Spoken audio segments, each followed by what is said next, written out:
Hello everyone. Today we are going to see point recruitment and sources of recruitment. Before that, when is recruitment done? When an organization have a vacant post, this post may be vacant due to person's retirement, termination, promotion, resignation.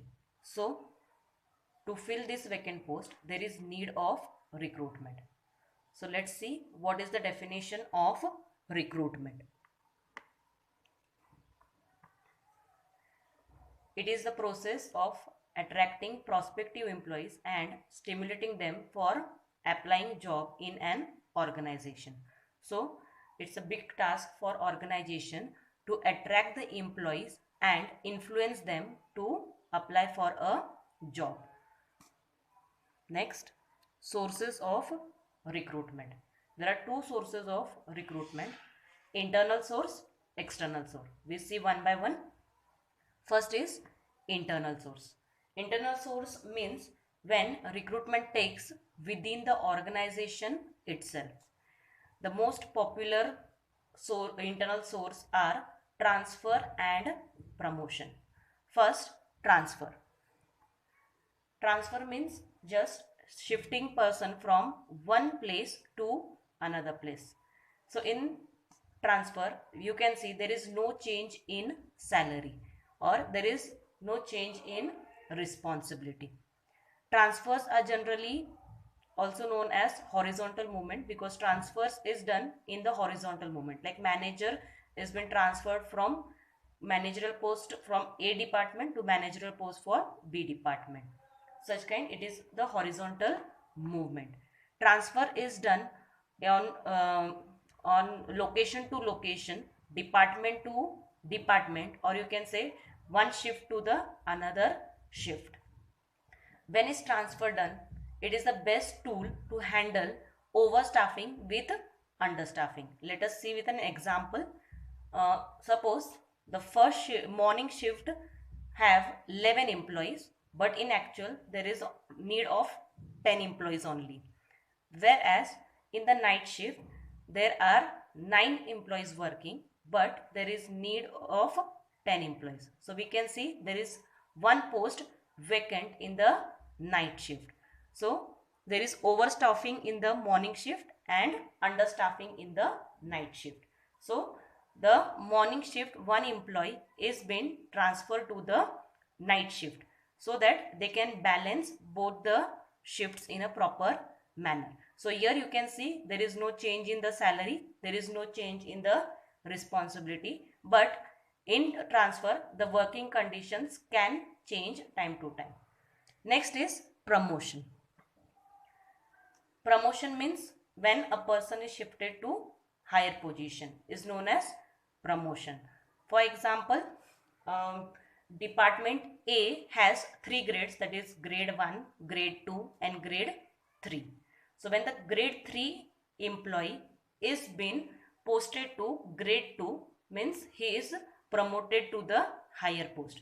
So when there is a promotion, ultimately there is increase in responsibility, there is also increase in the status and there is increase in salary also.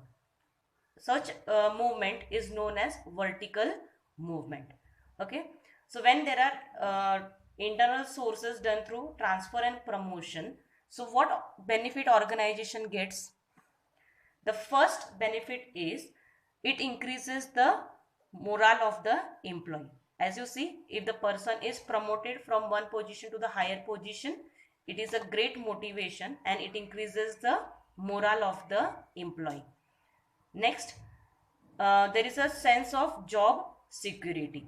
So when there is a sense of job security in organization, ultimately it promotes loyalty and commitment among the employees, which is very important aspect for organization. Next is what? Chance of proper selection. As organization or you can say management very well knows each and every employee's qualification and their qualities. So it becomes more easy for good selection. So that is the benefit. Next, the present employee is much familiar with the organization and its surrounding. So there is no need of induction. So because of it, the time and expenditure is been reduced while recruitment. So these are the advantages of internal sources. Whereas the disadvantages or demerits of this source is, if it is restricted to the internal sources or internal recruitment, then the company cannot get the new employees. Means there is restriction of fresh blood to enter into the organization. When the fresh blood comes into the organization, it can be benefited by having new ideas, new concept. So it is restricted in the internal sources. Second, promotion based on seniority. If the promotion is based on only seniority, then the employees working in the organization become very lazy. Because why? Because they know that the promotion is not based on performance, it is based on the seniority. So in this constraint, the employee have become more lazy and it affects the productivity of the organization. The next point is, choice in the selection is restricted. As if there are suppose 2 or 3 employees only for selection, so it becomes very restricted whom to be selected. Next point is, all vacancies cannot be filled from organization itself. Take for example, as you can see, there is always technology gets changes, the environment changes. So according to that, every aspect cannot be fulfilled within the internal employees only. So this is also one of the demerit. Next is, not available to the newly established enterprises. You can see, if the organization is new, it is just established one, you can say 6 months or 1 year, so already they have limited employees. So in such conditions, you cannot select the internal sources. So that is the demerit of the internal sources. Thank you. Hello everyone. The next point is external sources. External sources means recruitment when done from outside the organization is known as external sources. It includes first, educational institutions, or you can also say campus interview. So when we see, for example, a professional college is been, its image, its goodwill is depend upon the campus that comes into it. So when a student wants to select a professional course, he very firstly checks that how many campus interviews and campus selection have been done. So the campus is one of the important aspect. So what is educational institution? Here the company directly comes to the to carry out the interview of the candidates, and there is no middleman involved in it. The second type is recruitment agencies. So recruitment agencies means what? A private consultancy firm comes on behalf of the company and carry out the interview. So this client agencies, what they do, they take a particular charge or a fee from the company. So for example, if they give a candidate, a qualified candidate to the company, so they ask for one payment of that employee, whereas simultaneously they also charge a fee from the candidate also. So that is a deal that is been done at the point of agency with the company. So that is the second type of external sources. The third type is employment exchange. Now you must be knowing examples like monster.com, or you can say naukri.com. So these are what? So these are the employment exchange. Here what happens? The candidate posts his resumes on these websites, and the website, what it does, it selects or it scrutinizes the resume according to the job, and it approaches with the company. So suitable resume will be forwarded further to the company. So that is, it is in the two way. There are private exchange, employment exchange, as well as there are government employment exchange also. Next is casual callers. Now casual callers, generally you say it is that the person itself says hire me. It directly goes to the company and he gives a particular interview. Actually there is no any vacant post, or there is no need of the post at the moment, but he generally goes and gives a interview, so that in future whenever any vacancy is been carried out, or whenever there is a vacancy, then the resume will be selected first. So that is the casual callers. Okay, so next is labor contractor. Now labor contractor is the term that is mostly used in the you can say unskilled workers. Here what happens in these constraints, or you can say a construction job, where the labor or the contractor defines with his relation which new peoples to be selected for the particular job. Okay, so that is what, that is the labor contractor.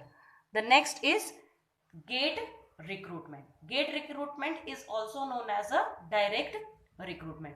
See, you see some of the organization, what they do, they place a particular advertisement in front of the gate. Okay, so looking at that particular advertisement, the person directly comes and gives the interview. Okay, so there is no any middleman, there is no any channel that is being used. It is generally what it is, a recruitment advertisement, that is the job name, its salary, its job profile, that is been mentioned in the page, and that is been displayed on the notice board, or you can say it is displayed on the gate. So that is gate recruitment or direct recruitment. The next point is recommendation. Recommendation means what? When the present employee or when the trade union generally of his reference recommends to select a particular person from outside to fulfill the job requirement, is known as recommendation. Next is press advertisement. You all very well know that is advertisements. You must have been seen in newspaper, you must have been seen in journals. That is what, there are some small advertisements. It is also, you can say it is a mass tool. Okay, you can cover it at a wider range. Okay, so there are many advertisements that are related to every kind of job. It is at the middle level, higher level, semi-skilled job, unskilled job, every kind of post is been placed, and looking at the particular advertisement, the person comes and puts his resume. So that is what press advertisement. So these all are the external sources of recruitment. So when externally the person has been recruited, what benefits the organization can get? Very first is what? People having good skills and education can be recruited. What happens? A good skill or education person can come into the organization. So that is the first benefit. Second is what? It is selected bestly with the respect of, due respect of the caste, religious, sex. We remove this all, and a good employee can come into the organization. Next is what? That you get a new blood into the organization. As you get a new person into the organization, a new ideas can come, a new method of doing a word can come into the organization, and which can help in the productivity of the work area. Afterwards, it is an advantage also that you can get a good experienced person from different organization. He can apply to your organization also. Okay, so it is what his experience and his expertise can benefit the organization. So this is one of the benefit. Next is what? This particular concept is never dried up. Why it is never dried up? As it is applicable for every firm. Okay, whether it is a new firm or whether it is a well organized firm, for every firm this particular external source never dries up. Okay, so this is what, this is all the merits of external sources. Whereas what is the demerit? The demerit is it is time consuming and expensive. As you can see that we have to meet, if we use a consultancy or if we use a advertisement, we have to place a we have to design advertise, we have to place it into the media. So it has a it cost particularly. So it is an expensive, as well as to get an until a good person or a qualified employee, it requires a time. So it is a time consuming activity also. Next is what? A new person comes into the organization who is very unfamiliar. Because why? He is a new person. He does not know about the organization surrounding, that climate, that culture, and for that a induction program has to be carried out. Okay, so that is also one of the demerits. Next demerit is what? That if a higher level job is being filled by the external sources, ultimately it will demolish the motivation and loyalty of the existing staff, because already the staff is working with that much dedication, and if that dedication is not bothered and a external person takes the higher post, ultimately uh, it is going to affect the motivation factor, and that will indirectly affect the loyalty of the employee in work area. So that is what, that is the demerits of the external sources. So this all clubs to that recruitment is based on two sources, that is internal sources and external sources. So we have seen the internal sources, its merits and demerits, and external sources, its merits and demerits. Thank you.